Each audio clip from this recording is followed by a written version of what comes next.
오늘은 두 번째 계시 이제 나팔을 거의 끝내고 마지막 일곱 번째 나팔로 건너가는 그 과정입니다. 그래서 잠깐 이제 어, 첫 세션에서는 계시가 바꾸어질 때 그때 그 계시가 가지고 있는 구조라든지 이런 것들 간략하게 저희가 복습을 하고 이제 진행하도록 그렇게 하려고 합니다. 그래서 오늘 여기 일곱 나팔, 그러니까 정확히 말하면 일곱 번째 나팔이죠. 일곱 번째 나팔에서 대접으로 이제 넘어가는 그 구조에 대해서 잠깐 좀 훑어볼 겁니다. 전에도 제가 몇 번 강조했었죠. 일곱 번째 인을 떼면 특별한 것이 안 나오고 일곱 나팔이 등장한다고 그랬죠.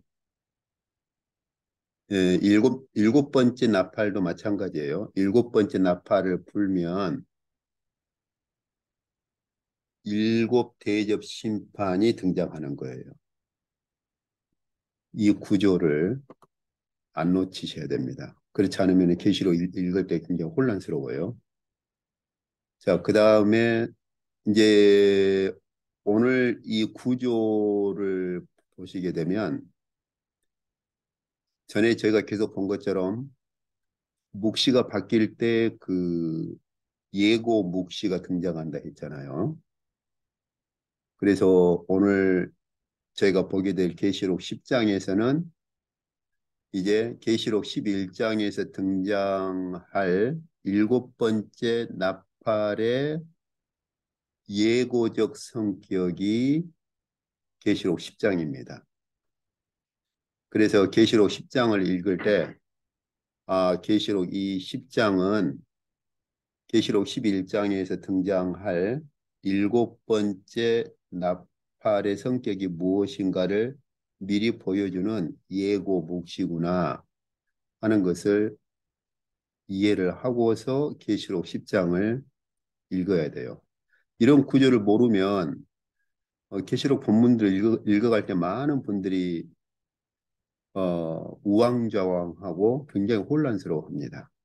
그때 등장하는 게 이제 힘센 천사 가브리엘이라는 그러한 개념이 등장하고요.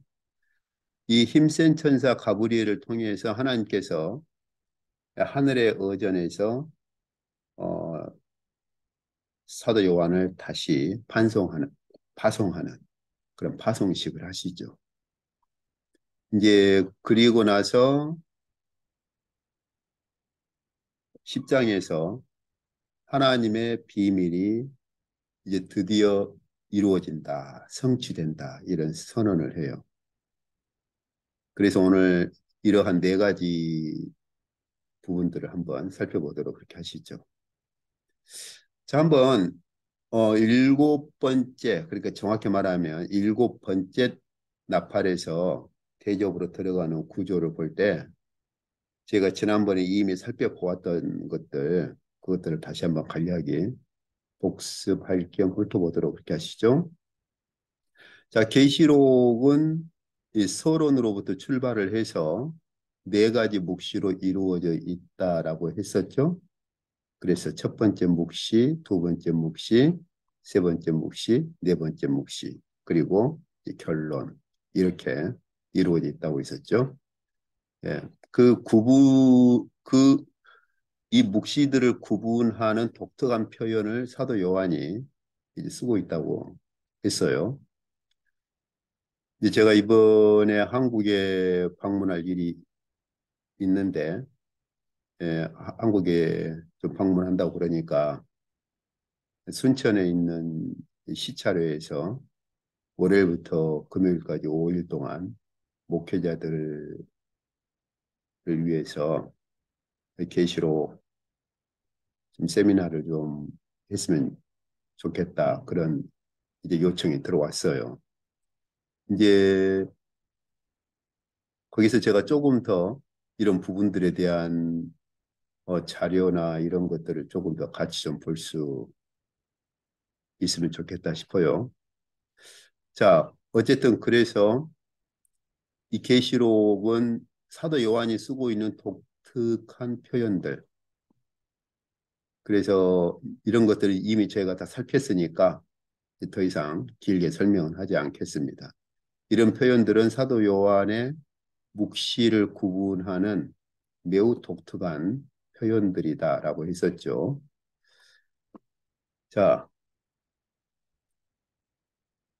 그러면 이 묵시들 가운데 오늘 일곱 번째 인을 뗐을 때 일곱 번째 이제 여기 일곱 번째 인을 떼면 일곱 나팔이 등장하고 일곱 번째 나팔을 불면 이게 이제 셋째 화죠.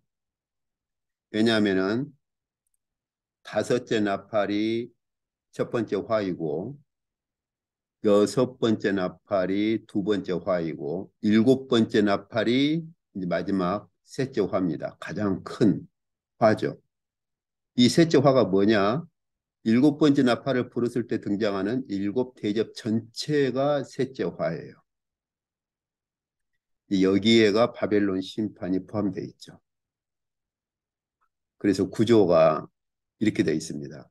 그래서 아마 저희가 이 부분들을 처음에 시작할 때 처음에 한 두 번째, 세 번째, 뭐 한 두 서너 번에 걸쳐서 저희가 봤는데 그때는 조금 어, 이렇게 선명하게 다가오지 않았을 수도 있어요.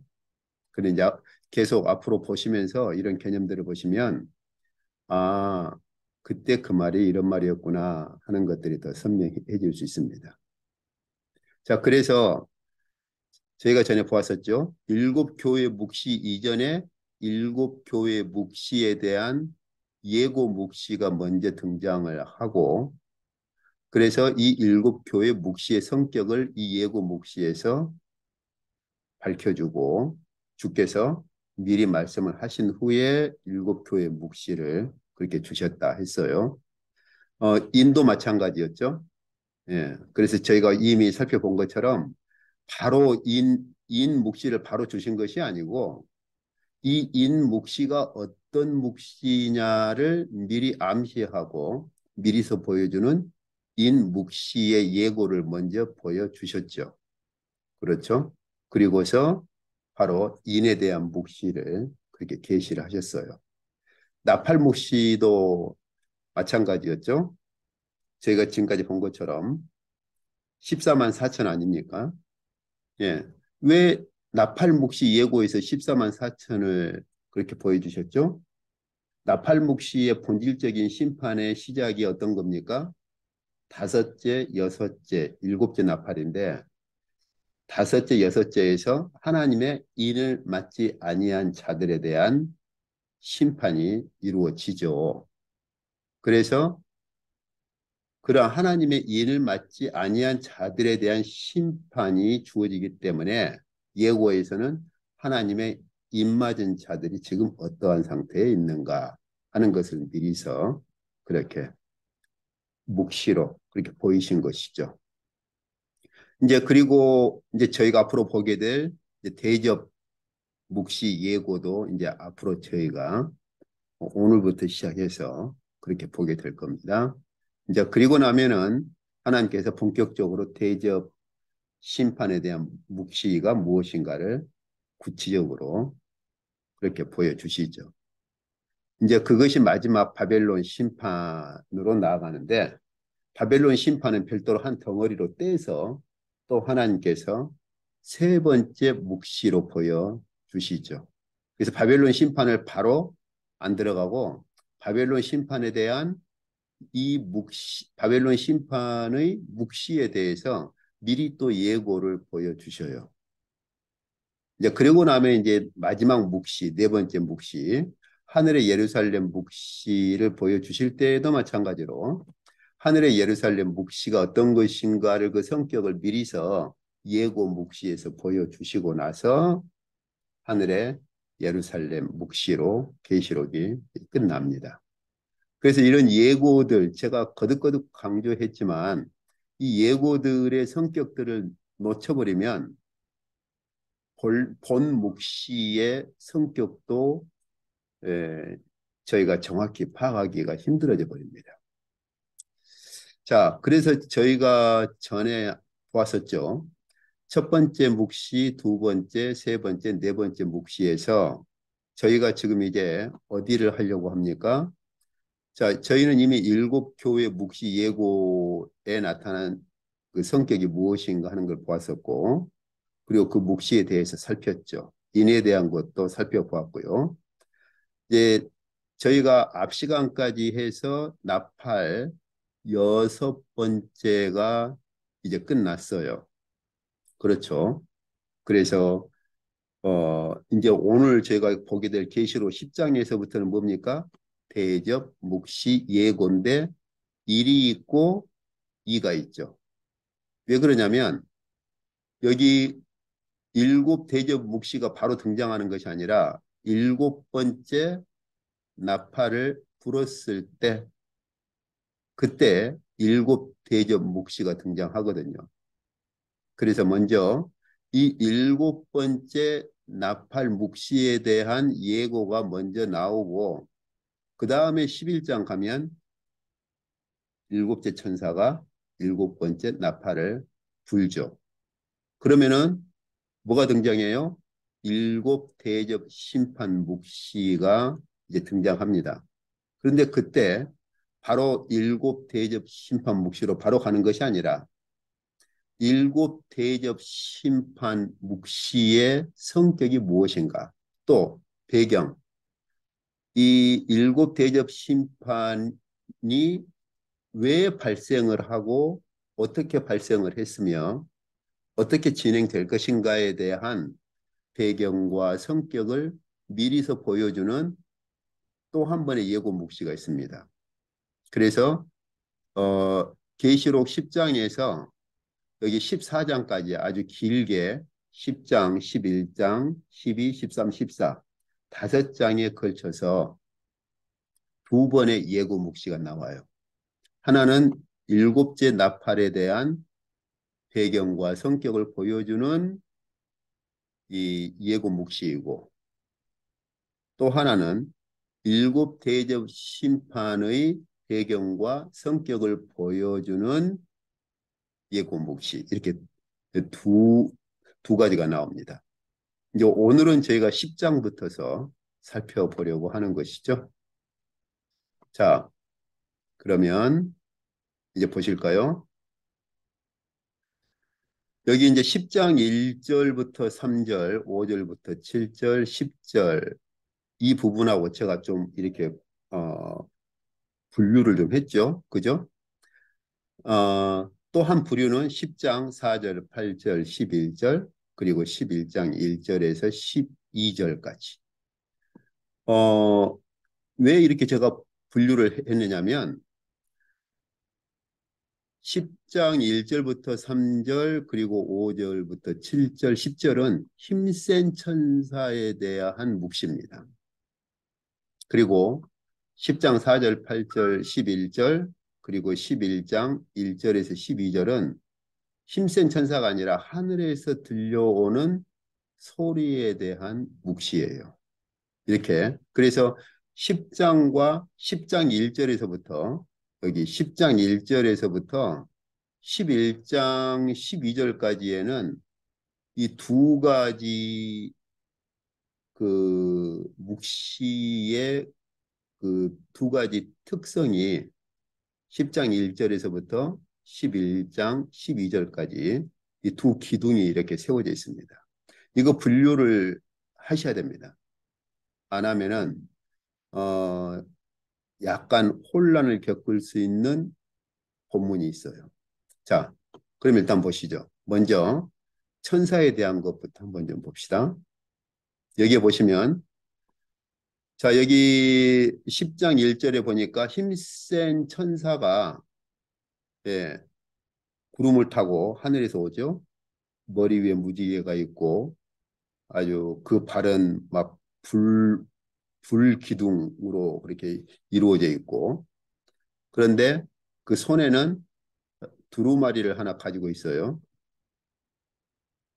그리고 그 불기둥과 같은 한쪽 다리는 이제 바다를 밟고 그 다음에 또 한쪽 발은 이 왼발은 이제 땅을 밟고 있는 거죠. 그러니까 전형적으로 우리가 마치 꼭 그 만화 영화에 등장하는 그런 모습이죠. 제가 전에도 말씀드렸지만은 영적인 존재들은 설명을 할 수가 없어요. 그렇잖아요. 그렇기 때문에 이런 상징적인 모습으로 하나님께서 묵시에서 사도 요한에게 보여주시죠. 꼭 영적인 존재만이 아니에요. 저희가 다니엘서도 그렇고 앞 시간에도 보았잖아요. 계시록 보았을 때 하나님께서 그 심판하는 영적인 존재들을 말할 때 황충 그런데 예, 얼굴은 사람과 비슷한 형상을 하는데 이빨은 사자 이빨이고 한번 저희가 생각해 보세요. 가령 어, 이조 시대에 앞으로 일어날 미국이라든지 러시아라든지 그리고 이런 강대국들이 사용하게 될 무기라든지 이런 것들을 이조 시대에 있는 사람들에게 그 시대의 언어로 설명할 수 있겠습니까? 이해를 못하죠. 안 그럽니까? 무슨 뭐 스텔스 전투기가 하늘을 날고 뭐 미사일이 뭐 날아가고 어떻게 알겠어요? 결국은 우리가 만약 뭐 타임머신을 타고 그런 과거로 가서 미래 얘기를 해준다고 한다면 결국은 상징화 시킬 수밖에 없겠죠.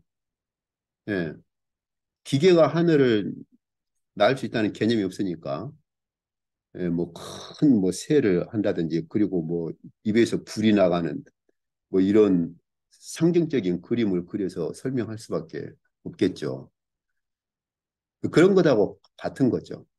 그래서 이제 이런 그 천사가 서 있는데 그러니까 이제 그 천사가 이렇게 부르짖는데 그 천사가 부르짖는 소리가 마치 사자가 부르짖는 듯한 큰 소리로 이렇게 이제 부르짖는다는 거죠.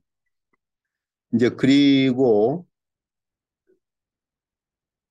그 천사가 이 표현 좀 주목하셔야 됩니다. 왜냐하면 조금 있다가 저희가 다니엘서를 보실 때에도 이 표현을 볼 거거든요. 그 바다와 땅을 밟고 있는 그 밟고 서 있는 천사가요.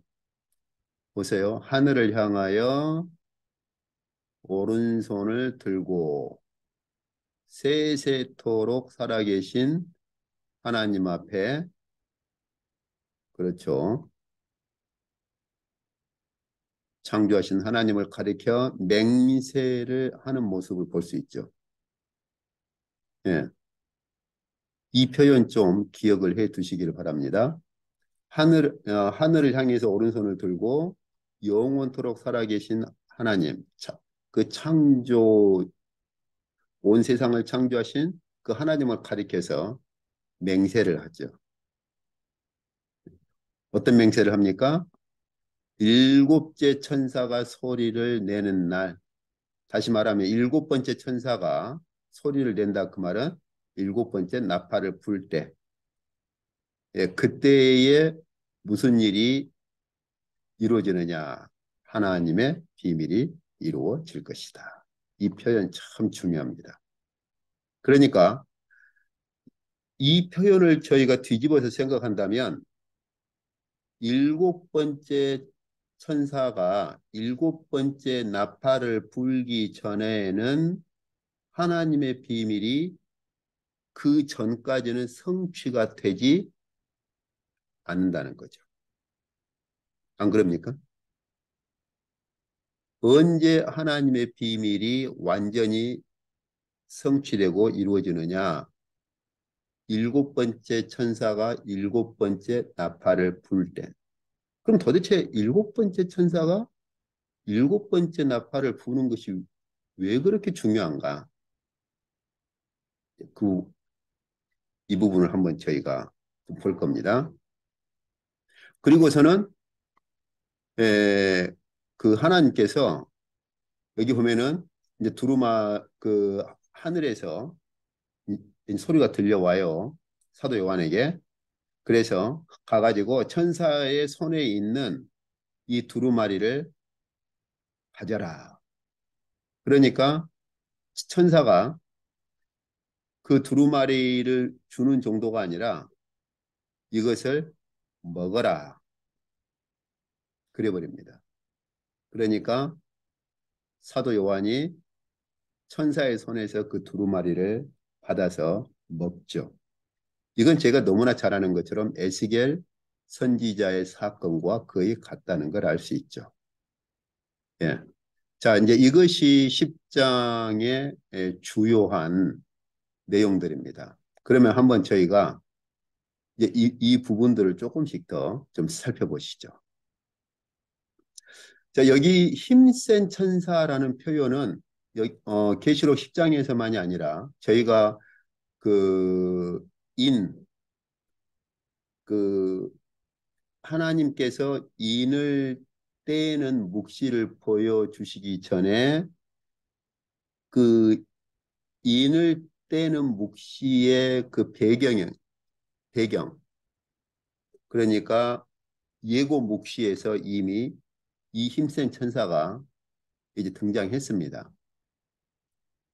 이쪽 뭐 다른 천사라고 그러니까 여기 힘센 천사하고 다르다 그 말이 아니라 이미 저희가 그 계시록 10장 이전에 다른 천사들이 이제 등장했잖아요. 예, 그러니까 이제 그런 다른 천사들하고 이제 상대적으로 이제 또 다른 힘센 천사다 이렇게 표현을 한 거지. 여기 힘센 천사하고 이렇게 비교한 건 아닙니다. 같아요. 자, 그래서 여기 인을 인을 떼는 묵시를 보여 주실 때에도 그 배경에 등장하는 천사가 누구냐? 힘 있는 천사. 이런 독특한 표현을 쓰고 있어요. 이건 사실은 그렇게 흔한 표현은 아닙니다. 근데 인을 뗄 때, 인을 떼는 묵시의 배경에서 등장했던 이 힘 있는 천사가 역시 이 두루마리를 가지고 등장할 때에도 이 천사가 그걸 가지고 등장합니다. 공통점을 저희가 좀 볼 수 있지 않습니까? 그죠? 한마디로 이 힘센 천사는 무엇을 관장하는 천사예요? 두루마리. 두루마리를 관장하는 천사입니다. 이제 다음 슬라이드에서 저희가 보시겠지만은 힘센 천사다 이 말은 가브리엘을 가리키는 말입니다. 예. 그 가브리엘이 그 가브리엘의 L은 맨 끝에 그 가브리엘 하잖아요. 그 L은 엘로힘, 하나님을 가리키는 말이에요. 하나님. 기포르라고 하는 것은 아주 강한 힘이 있는, 그러니까 하나님의 강한 천사. 가브리엘이라고 하는 그 가브리엘의 의미가 히브리어로 하나님의 강한 천사 이런 뜻을 가지고 있거든요. 그러니까 이제 그냥 가브리엘 이렇게 부를 수도 있고 이렇게 힘 있는 천사 이렇게도 부를 수가 있는 거죠. 좀 풀어서. 예. 근데 이 힘 있는 천사가 즉 가브리엘이 관장하는 게 뭐냐? 바로 이 두루마리를 관장하고 소식을 계시를 알려주고 그래서 그 마리아에게 찾아간 천사도 가브리엘이죠. 하나님의 소식을 알려주러 가죠. 그래서 이 가브리엘 혹은 힘 있는 천사의 주된 역할은 이런 그 두루마리를 관장하고 계시와 관련해서 하나님의 소식을 가서 이렇게 전달하고 알려주는 그런 역할을 합니다.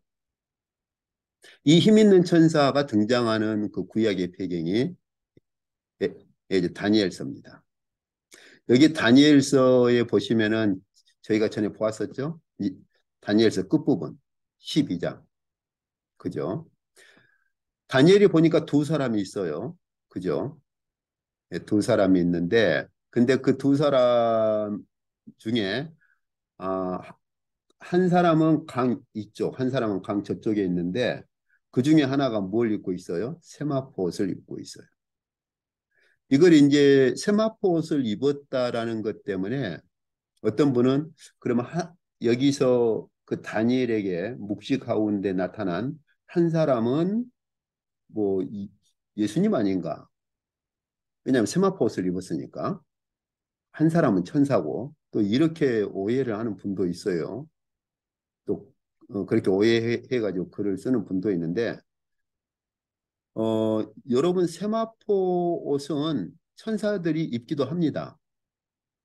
여기 그 15장 6절을 보시면은 이제 저희가 앞으로 그 일곱 대접 심판 볼 때 그때도 이제 볼 것입니다만은 일곱 재앙을 가진 일곱 천사가 여기 일곱 재앙은 지금 일곱 대접 심판 재앙을 말하거든요.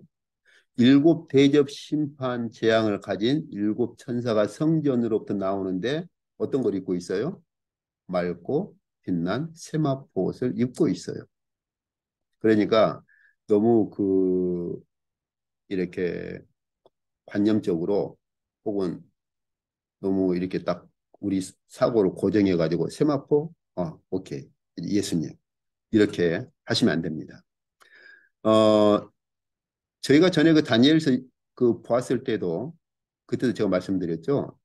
여기 다니엘서 마지막 12장에 등장하는 두 사람은 바로 두 천사죠. 사람의 모습을 하고 나타난 두 천사를 말합니다. 자, 그랬을 때 이 표현 한번 보세요. 그러니까 이제 강이 있는데 어, 두 천사가 사람의 모습을 하고 그 다니엘에게 이제 묵시 중에 임한 거죠. 강 이쪽에 그 한 사람의 모습을 한 천사, 강 저쪽에 예, 역시 다른 사람의 모습을 한 천사가 있는데 이제 그 중에 한쪽은 세마포옷을 입고 있죠.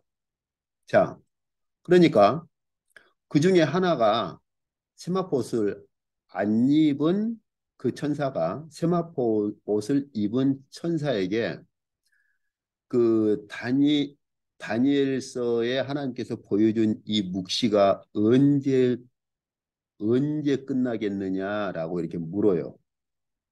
그러니까 보세요. 세마포 옷을 입고 강물 위쪽에 있는 자가 자기의 좌우 손을 들어서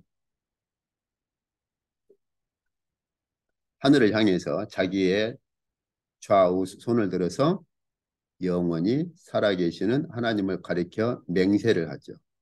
아까 저희가 그 계시록에서 보았던 그 천사와 그 힘센 천사와 거의 비슷한 그렇죠? 모습을 하죠. 그래서 이런 그 하나님의 비밀 혹은 하나님의 어떤 큰 경륜이 어떻게 이루어질 것이냐를 표현을 할 때는 물론 여기 세마포 옷을 입은 천사가 가브리엘이냐 이렇게 보기는 쉽지가 않습니다. 예, 그렇게 보기는 어려워요. 그런데 공통점은 뭐죠? 힘 있는 천사, 이 가브리엘 천사나 세마포 옷을 입은 천사나 하나님의 어떤 경륜이 어떻게 혹은 언제 이루어질 것인가를 말을 할 때는 그냥 쉽게 내던지지를 못해요. 둘 다 어떠한 자세를 취합니까? 둘 다 공통적으로 예, 손을 들어서 영원히 살아계신 하나님께 손을 들어서 그 하나님께 맹세하고 하나님의 이름을 가지고 이제 하나님의 경륜이나 하나님의 계획이 어떻게 이루어질 것인가를 말하는 것이죠. 천사라 할지라도 하나님의 거룩하신 경륜과 하나님께서 이루실 일에 대해서 말할 때는 그냥 그 가브리엘 천사가 마리아에게 갔을 때 이렇게 그냥 말하는 것처럼 그렇게 쉽게 말을 못합니다. 손을 들어서 영원히 계신 하나님께 맹세를 하면서 그러면서 이제 한때, 두때, 반때를 지나서 성도들이 아주 고통 당할 대로 고통을 당하면 마지막에 올 것이다. 이렇게 신중하게 그렇게 말을 하죠. 네, 그래서 이제 이런 모습들을 저희가 볼 수가 있죠. 그래서 이제 방금 제가 말씀드린 것처럼 어, 다니엘서에 있는 그 다니엘에게 묵시 가운데 나타난 그 천사나 세마포 옷을 입은 천사나 혹은 사도 요한에게 묵시 가운데서 임한 힘센 천사 가브리엘 천사 이러한 그 가브리엘 천사나 공통점은 두루마리와 관련이 있어요. 그래서 한 번 더 보시죠. 여기서도 그 이쪽 보세요. 어, 다니엘이 도무지 그건 해석이 안 되니까 내 주여 여기서 주라고 하는 말은 그리스도를 가리키는 말이 아니라 구약에서 주라고 부를 때 가장 흔하게는 세 가지 표현이 있습니다. 지나가는 손님을 공손하게 모셔서 드릴 때에도 주라고 부르고 그 다음에 이런 천사적인 존재를 부를 때에도 특히 두려움 가운데 부를 때 주라고도 불러요. 예. 그리고 이제 그 또 한 가지는 아내가 남편을 굉장히 그 공손하게 부를 때에도 그때도 주라고도 부릅니다. 근데 여기서 그 다니엘이 또 주라고 불렀다는 것 때문에 주라고 불렀고 세마포 옷을 입었다는 것 때문에 여기서 이 한 사람으로 이렇게 묵시 가운데 임한 이 한 사람을 그리스도로 자꾸 보려고 하는 그런 시도가 있어요. 자, 여기서 보면 어, 내 주의 이 모든 일이 어떻게 끝나겠습니까? 라고 할 때 그때 이제 다니엘에게 주신 말씀이 있죠. 마지막까지 간수하고 임봉해버리라, 인쳐버리라. 이게 결국 뭐죠? 두루마리를 그렇게 하라는 거죠.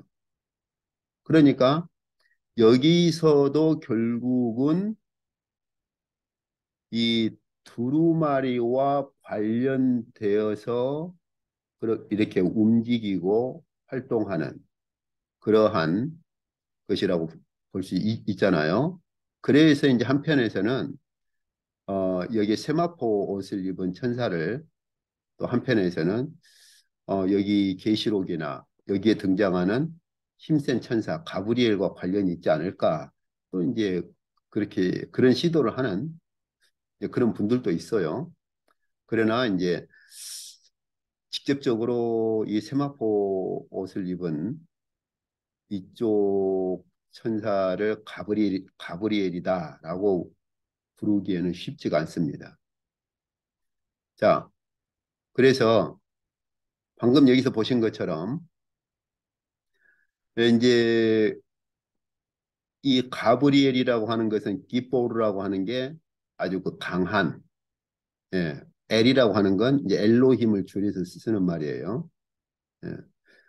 우리가 보통 여호와라고 하는 표현은요, 어, 학자들이 예, 원래 그 히브리어로 이스라엘 백성들이 여호와 하나님의 이름을 함부로 못 부르니까 아도나이라고 부르니까 아도나이라는 모음을 갖다 붙여서 만들어낸 게 여호와고 흔적은 사실은 야훼죠. 야훼.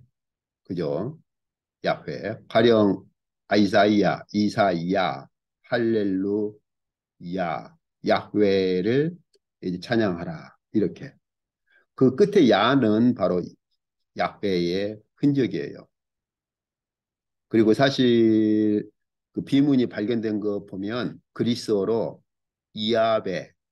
그래서 이런 그 야훼의 그 발음의 흔적을 그리스어로 표기한 그런 것들이 또 발굴되기도 했습니다. 그래서 여기에 그 가브리엘, 이 엘이라고 하는 건 엘로힘을 줄임말이에요. 하나님. 그래서 하나님의 강한 자라 이렇게. 그래서 이 그 아까 제가 말씀드린 것처럼 예수 그리스도께서 그의 천사를 요한에게 보내서 알게 하신 게 계시록이다.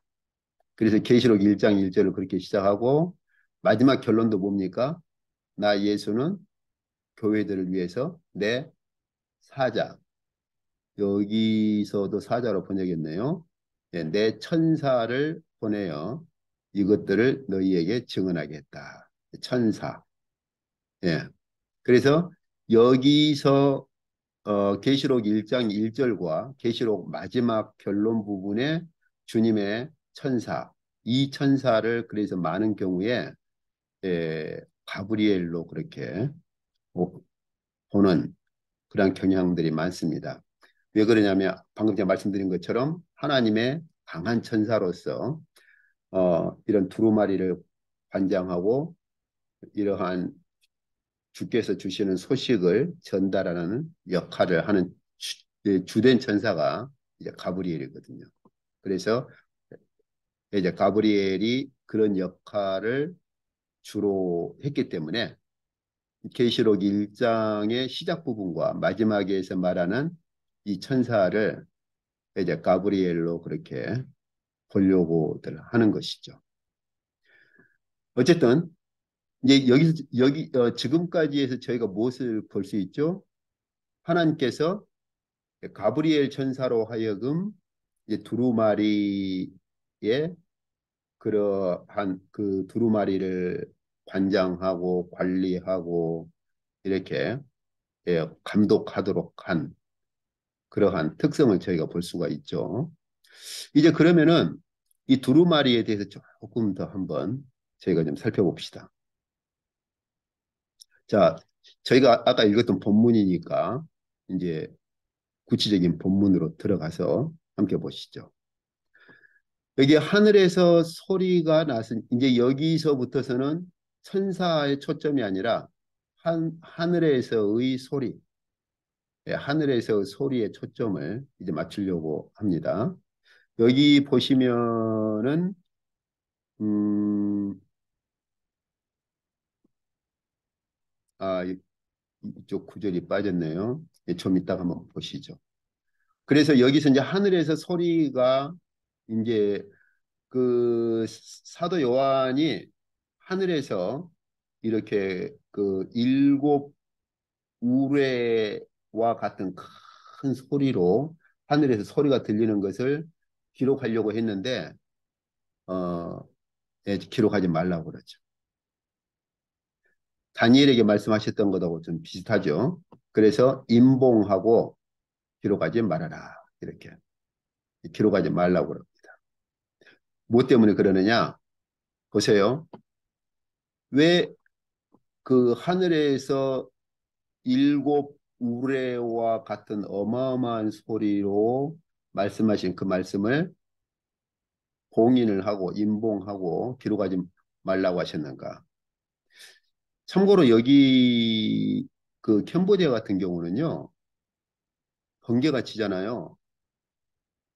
이제 조금 과장해서 말하면 정말 창문이 이렇게 흔들리는 듯한 느낌을 받을 정도로 그 천둥이라든지 번개, 그 우레 소리가요, 엄청 큽니다. 한국의 한 좀 아마 과장해서 말하면 아마 네다섯 배 이상의 소리로 아주 소리가 엄청 커요. 아주 바로 옆에서 이렇게 번개가 치는 듯한. 그래서 저 처음에 깜짝 놀랐는데, 근데 그때 제가 머릿속에 이렇게 가장 먼저 떠오르고 제 피부로 느껴졌던 말씀이 시편에 있는 여호와의 말씀이 우레와 같음이여. 한국에서는 그냥 번개 쳐봐야, 그리고 뭐, 우레소리 들어봐야, 좀 번개 좀 치는구나. 그 정도인데, 이쪽은 바로 옆에서 듣는 것 같아요. 아주. 그래서, 아, 참, 여호와의 말씀이 우레소리와 같다. 그 표현이, 아, 참 어떤 표현인지, 참 피부로 느껴요. 근데 여기서 사도 요한이 일곱 우레가 말한 것과 같은 그런 큰 아주 어마어마한 소리를 듣고 기록하려고 했는데 기록하지 말아라. 왜요? 여기 보면은 어, 사도 요한에게 주어진 직무가 있어요. 직무. 어떤 겁니까? 가서 이걸 임봉하되 많은 백성과 이제 나라와 방언 임금들에게 너 가서 네가 이걸 예언을 해야 할 것이다. 이렇게요. 이런 말씀을 하시죠. 네.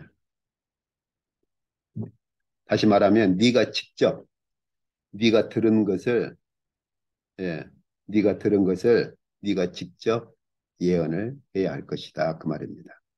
이건 저희가 전에 보았었잖아요. 구약에도 에레미야 선지자 또 이런 미가 선지자라든지 에스겔 선지자라든지 그러죠. 하나님께서 하나님의 그 어전으로 끌어올려서 선지자들로 하여금 어전에서 하나님의 말씀을 듣게 하시고 나서 어떤 말씀을 하세요? 하나님의 어전에 참여해 보지 못한 거짓 선지자는 자기 속에서 말을 만들어내서 한다. 그러나 하나님의 어전에 참여해 본 선지자라면, 그죠? 하나님의 어전에 참여해 본 선지자라면, 예, 하나님의 어전에서 들은 말을 한다는 거예요. 그런 것처럼 사도 요한에게도 너 기록할 필요 없다 이거죠. 너 네가 들은 건 직접 가서 이제 예언을 해라 하는 것입니다. 자, 그래서 하나님께서 사도 요한에게 네가 하늘에서 들은 그러한 어전의 소리 그걸 직접 가서 네가 예언을 해라 하는 것이죠. 자, 그래서 여기서 보시면은 일곱 우레가 말한 것을 임봉하고 기록하지 말아라. 그래서 이것을 하늘의 어전에서 받은 파송이다. 이렇게 말할 수 있어요. 제가 전에도 몇 번 그 강조를 했습니다마는 사도 바울도 이 자신이 하나님의 어전에 참여하고 하나님의 어전에서 파송받은 그러한 흔적을 성경 여러 곳에 기록을 했고 아주 굉장히 많은 곳에서 그런 흔적들을 볼 수 있습니다. 그래서 제가 전에도 잠깐 말씀드렸지만 한국 갔을 때 목회자들하고 함께 그런 흔적들을 함께 좀 보기도 했었거든요. 우리가 보통 사명으로 번역하잖아요. 주께 받은 사명. 근데 원래 그게 어전에서 받은 어명적인 특성이 강해요. 예, 단순한 사명 개념이 아니고 어전 앞에 엎드려서 임금으로부터 받은 어명에 가까운 그러한 성격이 강합니다. 그 외에도 바울이 그 하나님의 어전 의식을 가지고 있는 사도 바울이 평생에 하나님의 그 어전, 왜냐하면 본인이 직접 하나님의 어전에 갔다 왔잖아요. 그 하나님의 어전에 참여하고 어전에서 보았던 예수 그리스도, 다메섹에서 부활하신 그리스도를 만났지만 또 다른 축이 뭐예요? 하나님의 어전에서 보았던 그리스도, 그리고 하나님의 어전에서 받았던 계시에 대해서 바울이 구체적으로 그렇게 말을 하기도 하죠. 또 여러 가지 계시라는 표현도 그렇게 쓰고요. 이처럼 하나님께서 하늘의 어전에서 파송하실 때, 그때 방금 제가 보신 것처럼 사도 요한에게 네가 이 일곱 우레와 같은 소리로 그렇게 말한 것을 네가 들었는데 너 이것을 가서 예언을 네가 이제는 해야 할 것이다. 이렇게요. 그리고 그걸로 끝나지 않습니다.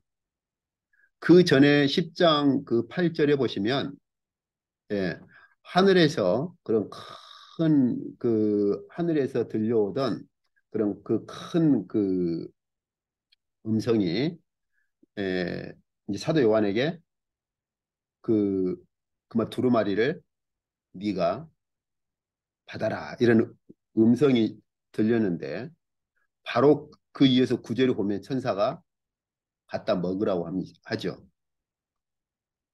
그래서 이 두루마리는 이제 저희가 다음 슬라이드에서 볼 것입니다만은 하나님께서 하늘의 어전에서 어명을 기록한 것과 같은 역할을 해요. 그 하나님의 어명이 기록된 두루마리를 받아서 먹으라는 거예요. 여러분, 저희가 이런 그 특성이나 배경들을 좀 이해를 하셔야 돼요. 그러니까 선지자들이나 사도들이 자신의 생을 내거는 것 아니겠어요? 그리고 제가 전에도 좀 잠깐 그런 말씀 드렸는데, 여기 학교에서도 제가 이제 강의할 때라든지 설교할 때 그런 말을 한 번씩 해요. 어떤 점에서 성경이 영감된 말씀이냐? 저희 뭐 신학교에서 다 공부를 뭐 해보셨으니까. 뭐예요? 뭐 축자 영감설이냐, 완전 영감설이냐, 뭐 아주 그 학설들을 가져와 가지고 성경의 영감설을 자꾸 막 증명하려고 그러는데 여러분 선지자나 사도들이 성경의 영감성을 말할 때 이런 학적인 영감설을 증명하려고 씨름한 흔적이 있습니까? 성경에? 없어요. 바울은 뭘 가지고 말합니까? 내 이 말씀은 하나님의 의전에서 내가 받은 것이다. 하나님께서 하나님의 의전으로부터 직접 주신 말씀이기 때문에 성경은 하나님의 말씀이고 영감된 말씀이다라고 말을 하는 거예요. 무슨 영감설 이론을 증명을 해서 우리가 성경 영감설을 말하는 게 아니에요.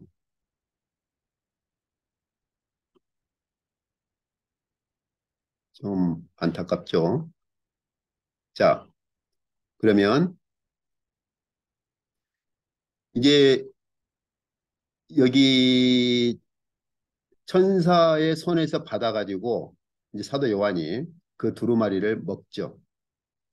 먹으니까 입에서는 꿀 같은데 먹고 나니까 배에서는 쓰죠. 왜요?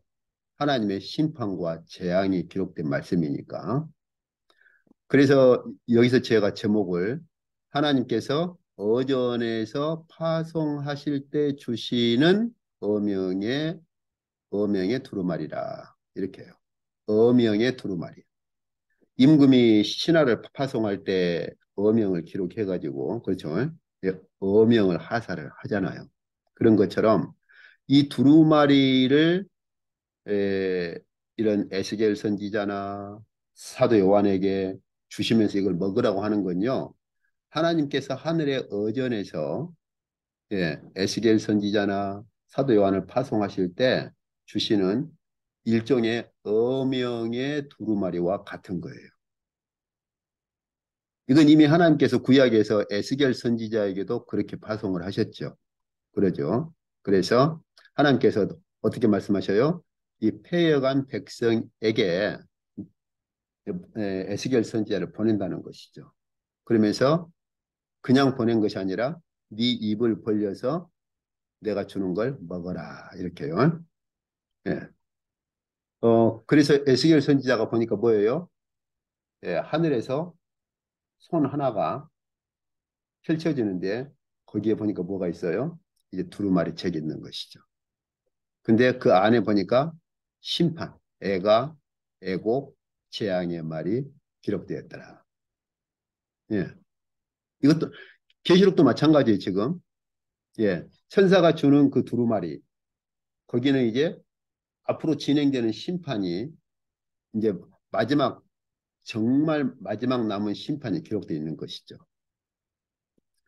예, 그래서 에스겔서 이제 3장으로 가보시면은 역시 똑같습니다. 그래서 네가 발견한 걸 먹어라. 그래서 그 두루마리를 에스겔 선지자에게 다시 먹도록. 그러니까 2장에서만이 아니라 3장에서 또 반복하시죠. 그래서 똑같죠. 이제 내가 먹으니 내 입에서 달기가 꿀 같더라. 이제 속으로 들어가서 쓰게 된 그런 표현들은 이제 지금 2장, 3장에서는 없죠. 그래서 미안합니다. 자, 그래서 여기 계시록이나 에스겔이나 하나님께서 심판의 때가 되면 이제 그러면은 이제 그 하나님의 종들에게 어명의 그런 두루마리, 심판이 기록된 어명의 두루마리를 주시고 그것을 먹고 그것을 이제 알리도록 하시는 것이죠. 자, 그러면 이 두루마리와 함께 이루어지는 게 뭐냐? 예, 하나님의 비밀이 드디어 이루어진다라고 하는 거거든요. 그래서 여기서 보시면은 여기 10장 여기 이제 10장 7절에 보시면은 일곱째 천사가 예, 소리를 내는 날 그의 나팔을 불려고 할 때 이 말은 일곱 번째 나팔을 불려고 할 때 그 말입니다. 그때 선지자들에게 말씀하신 그 복음과 같은 하나님의 비밀이 이루어지리라. 이렇게 해요. 근데 이 하나님의 비밀이 뭐냐? 여기 그러면은 일곱째 천사가 나팔을 부는 것을 한번 저희가 살펴볼 필요가 있죠. 왜요? 언제 그 하나님의 비밀이 이루어져요? 일곱째 천사가 나팔을 불려고 하면. 자, 그러면은 일곱째 천사가 나팔을 불 때 11장에서 이제 10장에서 이렇게 선언이 이루어지고 11장에서 일곱째 천사가 나팔을 불 때 그때 하늘에서 무슨 소리가 들리느냐? 세상 나라가 우리 주와 그리스도의 이러한 나라가 되어서 세세토록 왕노릇 하실 것이다. 이렇게 해요. 그러니까 여기서 제가 볼 수 있는 것처럼 하나님의 비밀이 이루어지고 성취되는 이 비밀의 그러한 핵심이 뭐냐? 하나님의 나라가 완전히 이루어지는 것이다. 이걸 신학적으로 접근해가지고 이미 하나님 나라가 시작됐는데요. 지금 여기서는요. 마지막 그 하나님 나라의 완성을 가리키는 것이고요. 왜 그러면은 일곱째 천사가 나팔을 불 때 하나님 나라의 완성을 이렇게 찬양하느냐? 이제 15장이 보세요. 일곱째 천사가 일곱 나팔을 가졌죠. 그 미안합니다. 여기 15장은 일곱 대접 심판이에요. 일곱 천사가 일곱 대접 심판을 가지고 등장을 하니까 그것이 마지막 재앙이다. 하나님의 진노가 이것으로 끝난다. 그러니까 하나님의 일곱 대접 심판이 마지막 심판이고 하나님의 진노가 그것으로 끝나면 완전히 하나님 나라가 이루어지죠. 그래서 17장 넘어가면은 그것을 곧 새하늘과 새 땅으로 말을 하는 것이죠. 그러니까 여기서 말하는 세상 나라가 일곱째 천사가 나팔을 불었을 때 하나님의 나라가 된다라고 하는 말은 이미 시작된 하나님 나라를 말하는 것이 아니고 마지막 일곱 대접 심판이 끝났을 때 마지막 심판이 끝났을 때 완전히 이루어질 하나님 나라를 말을 하는 겁니다. 근데 왜 이미 된 것처럼 완료형으로 쓰느냐? 이것을 선지자적 완료라 그렇게 말을 하는 거예요. 앞으로 이루어질 일이지만 하나님의 구원 경륜의 역사 가운데서 분명하게 확실하게 이루어질 것은 이미 이루어진 것으로 선언을 해버립니다. 선지자들도 그렇게 했어요. 그러니까 이걸 괜히 어설프게 여기 완료 쓴 거 보니까 이미 성취된 하나님 나라를 말을 하나 보다 그렇게 생각하시면 안 됩니다. 이것은 일곱째 천사가 나팔을 불었을 때 등장하는 일곱 대접 심판, 이 마지막 심판이 끝났을 때 그때 이루어질 하나님 나라를 말하기 때문에 곧 이제 이 마지막 일곱 대접 심판이 끝나고 나서 이루어질 그 하나님 나라가 이제는 이루어진 거나 같다. 그리고서 찬양을 하는 거예요. 이것이 하나님의 비밀 중에 하나입니다. 이제 그래서 저희가 그 하나님의 비밀이라고 하는 것에 대해서는 다음 주에 조금 더 이 본문을 제가 같이 한번 더 살펴보도록 하겠습니다. 자, 그래서 오늘 저희가 보신 것처럼 일곱째 나팔이 이렇게 시작되는 그렇죠. 이 11장은 10장부터서 시작되는 일곱 번째 나팔 묵시의 배경을 함께 살펴야만 합니다. 그렇지 않으면은 일곱 번째 나팔의 묵시적 특성을 제가 정확히 알기 힘들어요. 자, 그러면은 이 배경을 보니까 이제 일곱 번째 나팔로 시작되는 그 일곱 대접 심판, 하나님의 마지막 심판. 예. 그 마지막 심판을 누구를 보내서 이제 알리시느냐? 가브리엘 천사를 보내서 그 계시를 증언을 하시는 것이죠. 그런데 그 가브리엘 천사를 통해서 주시는 그 두루마리에는 뭐가 있어요? 어명의 두루마리인데 에스겔서처럼 이제는 마지막 심판에서 이루어질 재앙, 심판, 애곡 이 모든 것들이 그 두루마리에는 다 포함되어 있는 것이죠.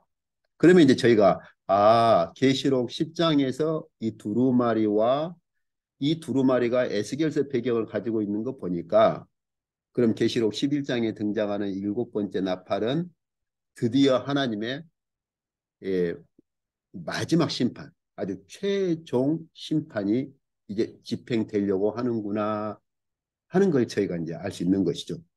왜 그러냐면 저희가 에스겔서 보시면요. 저희가 앞 시간에 보셨잖아요. 하나님 보좌 아래에 있는 숯불을 가져다 뿌려버렸잖아요. 그리고서 이제 하나님께서 마지막 심판을 집행하려고 하실 때 정말 최종 심판을 집행하려고 하실 때 에스겔을 불러다가 그 애곡과 재앙, 애가가 기록된 두루마리를 먹어라 했거든요. 같아요. 그래서 에스겔서 11장에서 이제 일곱 번째 천사가 나팔을 불면 바로 일곱 대접 심판이 등장하는데 그것은 하나님의 마지막 심판입니다. 그렇기 때문에 사도 요한을 불러서 바로 힘 있는 천사, 가브리엘 천사에게 있는 그 두루마리를 먹으라고 하시는 것이죠. 먹었더니 입에서는 굉장히 꿀처럼 단데 속에서는 쓰죠. 이걸 지금 저희가 계속 보시는 것처럼 교회에 주시는 말씀 아닙니까? 그러니까 오늘날 교회가 에스겔 선지자 때에도 마찬가지였죠. 그죠? 에스겔 선지자가 그 두루마리를 먹고서 아무리 외쳐도 그 당시 뭐 이스라엘 백성들, 제사장들 그냥 외면한 것처럼 지금도 보면은 마찬가지 아닌가. 그런 현상들이 있지 않는가. 물론 모든 교회가 그렇다는 말이 아니고, 그러나 그런 현상들이 교회 안에 있는 건 사실입니다. 네, 하나님께서 이렇게 하셔서 하늘의 어전에서 이루고자 하셨던 하나님의 그 비밀의 경륜을 반드시 이루십니다. 예, 오늘 이쪽까지 하도록 하겠습니다.